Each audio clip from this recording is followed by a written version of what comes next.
মোংলা বন্দরে দেশ বিদেশি আমদানি রপ্তানিকৃত পণ্যর পরিধি বৃদ্ধি করার জন্য এনবিআর এর চেয়ারম্যান কিন্তু মোংলা কাস্টমস হাউস ব্যবসায়ীদের নিয়ে কিন্তু আলোচনা সভা করেছে। তবে এখানে স্টিবিডার যারা পণ্য ডেলিভারি দিচ্ছে, এছাড়া সিএনএফ এজেন্ট যারা রয়েছে, সকল ব্যবসায়ীদের নিয়েই কিন্তু আলোচনা এখানে অনুষ্ঠিত হয়েছে। তবে এই আলোচনায় বিভিন্ন দিক উঠে এসেছে, অর্থাৎ মোংলা বন্দরকে আরো পরিধি বৃদ্ধি করার জন্য, মোংলা বন্দরের ব্যবসা বাণিজ্য আরো বৃদ্ধি করার জন্য কিন্তু বিভিন্ন বিষয়ে আলোচনা করেছে এনবিআর এর চেয়ারম্যান। তবে এখানে ব্যবসায়ীরা তারা তাদের যে সুখ দুঃখ অথবা পণ্য আমদানি রপ্তানিতে কোনো প্রতিবন্ধকতা আছে কিনা, বা এই বিভিন্ন দেশ থেকে যে আমদানিকৃত পণ্য এখান থেকে খালাস করে নিয়ে যাওয়ার জন্য কোনো সমস্যা সৃষ্টি হচ্ছে কিনা, সব বিষয় নিয়েই কিন্তু এখানে তার সামনে আলোচনা করেছে। এবং তাদের সুবিধার্থে অর্থাৎ ব্যবসায়ীদের সুবিধার্থে কাস্টমস কর্তৃপক্ষ, বন্দর কর্তৃপক্ষ মিলে কিভাবে মোংলা বন্দরকে আরো উন্নয়নের শীর্ষে নেওয়া যায় এবং পণ্যগুলো কিভাবে আমদানি রপ্তানি করা যায়, সেই বিষয় নিয়েই কিন্তু এই বৈঠকে আলোচনা হয়েছে।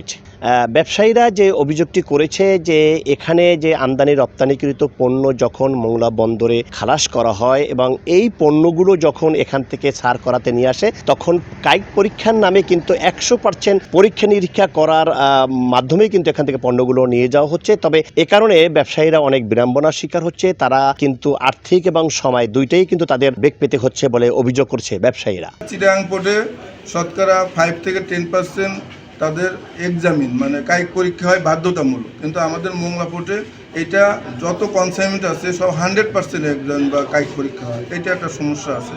ওটা রেড মার্ক দেওয়া আছে চিটাগাং পোর্টে যে এই সেক্টরের মাল অলরেডি আপনার এটা কায়িক পরীক্ষা বা এক্সামিন হবে, কিন্তু আমাদের মোংলা পোর্টে এ ধরনের কোনো কিছু নাই। কাস্টমসের যত কনসাইনমেন্ট আছে অল কনসাইনমেন্ট 100% এক্সাম, শতভাগ কায়িক পরীক্ষা হচ্ছে।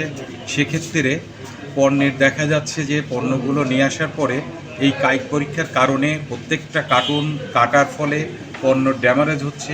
এটা একটা বড় বিষয়, যে ক্ষেত্রে আমরা যারা স্টক হোল্ডার আছি আমাদের আমদানিকারকের কাছ থেকে আমাদের জবাবদিহিতা করতে হয় এবং সঠিক জবাব দিতে পারি না, তাদের অবচয়টা বেশি হচ্ছে। অন্যদিকে এখানে পণ্য কম আসার কারণে এখানে জাহাজ আসতে দেরি হয়, দেখা যায় এমনও হয় 2 মাস দেরি হয়ে যায়। এই 2 মাস দেরি হলে পরে আমদানিকারক এদিক থেকে ক্ষতিগ্রস্ত হচ্ছে। এই অঞ্চলের দরিদ্র অঞ্চল, দক্ষিণবঙ্গ অঞ্চল অবহেলিত। এখানকার ইম্পোর্টাররা ম্যাক্সিমাম ঢাকা। আমাদের এখানে যেসব ইম্পোর্টার আছে তারা, আমাদের একটা সুবিধা হতো যদি আমরা এখানে এলসিএল চালু করতে পারতাম, সবাই একসাথে ছোটো ছোটো আমাদের উদ্যোগটা পারত, কিন্তু সেটা আমাদের নাই। আজকে এলসিএল বাড়লে থাকলে আমরা উদ্যোগটা তৈরি হতে পারতো এখান থেকে। এখন যারাও 2-1 আছে তারাও চলে যায় ঢাকা কেন্দ্রিক, চিটাগাং কেন্দ্রিক। আমাদের এই বন্দরে জাহাজই আসে না। মোংলা বন্দর ব্যবসায়ীদের দাবির পরিপ্রেক্ষিতে এনবিআর এর চেয়ারম্যান বলছে যে মোংলা বন্দরকে উন্নয়ন করার জন্য এবং মোংলা বন্দরে আমদানি রপ্তানি পণ্য বৃদ্ধি করার জন্য, ব্যবসায়ীদের আকৃষ্ট করার জন্য সকল সুযোগ সুবিধা দেওয়া হবে কাস্টমস কর্তৃপক্ষের পক্ষ থেকে। আমরা মোংলা কাস্টম হাউসের অপারেশনাল ক্যাপাসিটিটাকে আরও বেশি ব্যবহার করতে চাই এবং ব্যবসায়ীদেরকে আহ্বান জানাবো তারা যাতে এই পোর্টের সুযোগটা নেয়। আমাদের চিটাগাং পোর্টের যে ধরনের ব্যবহার, যে ধরনের ব্যস্ততা, সেই হিসেবে আমাদের মোংলা পোর্টের ব্যবহার খুবই কম। এখানে যদি আমরা ব্যবহার বাড়াতে পারি তাহলে আমাদের চিটাগাংয়ের যানজট কমবে। চিটাগাংয়ের যানজট কমলে চিটাগাংয়ের আমাদের পোর্টের অপারেশন এফিসিয়েন্সি বাড়বে, লোকজনের খরচ কমবে এবং আলটিমেটলি জনগণ বেনিফিট হবে।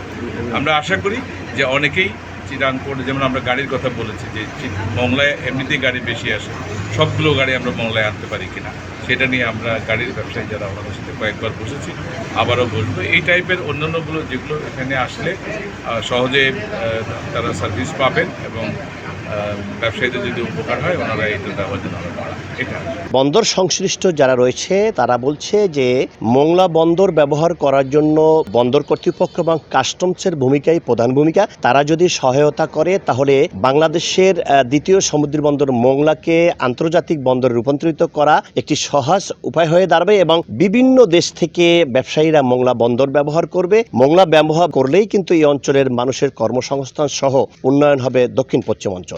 মাহমুদ হাসান, সময় সংবাদ, মোংলা।